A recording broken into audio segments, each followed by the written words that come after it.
महाराष्ट्राच्या राजकारणामध्ये 2024 सालापासून एक सभ्य चेहऱ्याआडचा एक असभ्य माणूस या महाराष्ट्राच्या राजकारणाच्या राशीला आलेला आहे.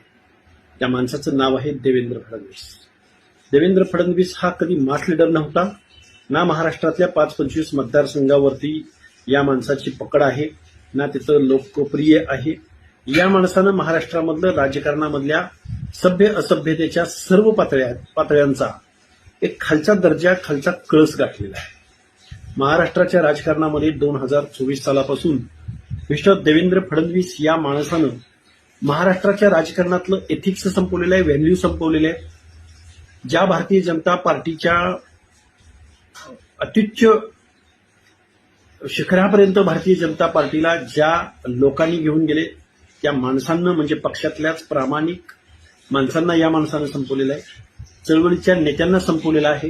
राजू शेट्टींपासून, महादेव जानकरांपासून, सदाभाऊ खोतांपासून हर एक माणसाला या माणसानं संपवलेलं आहे.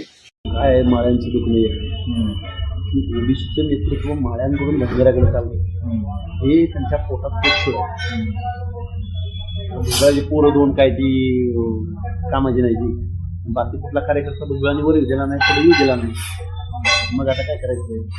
काय माळ्यांची दुखणी आहे, ओबीसीचं नेतृत्व माळ्यांकडून भटगराकडे चाललंय. हे त्यांच्या पोटात भुजबळाची पोरं दोन काय ती कामाची नाही ती. बाकी कुठला कार्यकर्ता भुजबळांनी वर येऊ दिला नाही, पुढे येऊ दिला नाही. मग आता काय करायचं?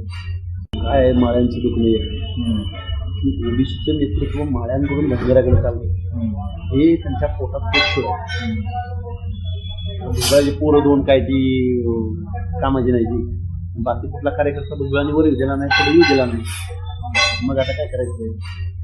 महाराष्ट्राच्या राजकारणामध्ये 2024 सालापासून एक सभ्य चेहऱ्याआडचा एक असभ्य माणूस या महाराष्ट्राच्या राजकारणाच्या राशीला आलेला आहे. त्या माणसाचं नाव आहे देवेंद्र फडणवीस.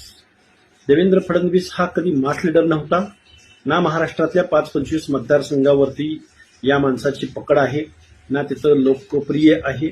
या माणसानं महाराष्ट्रामधलं राजकारणामधल्या सभ्य असभ्यतेच्या सर्व पातळ्यांचा एक खालचा दर्जा, खालचा कळस गाठलेला आहे.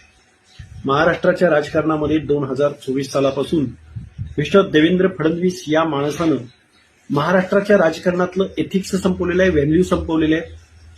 ज्या भारतीय जनता पार्टीच्या अत्युच्च शिखरापर्यंत भारतीय जनता पार्टीला ज्या लोकांनी घेऊन गेले, त्या माणसांना म्हणजे पक्षातल्याच प्रामाणिक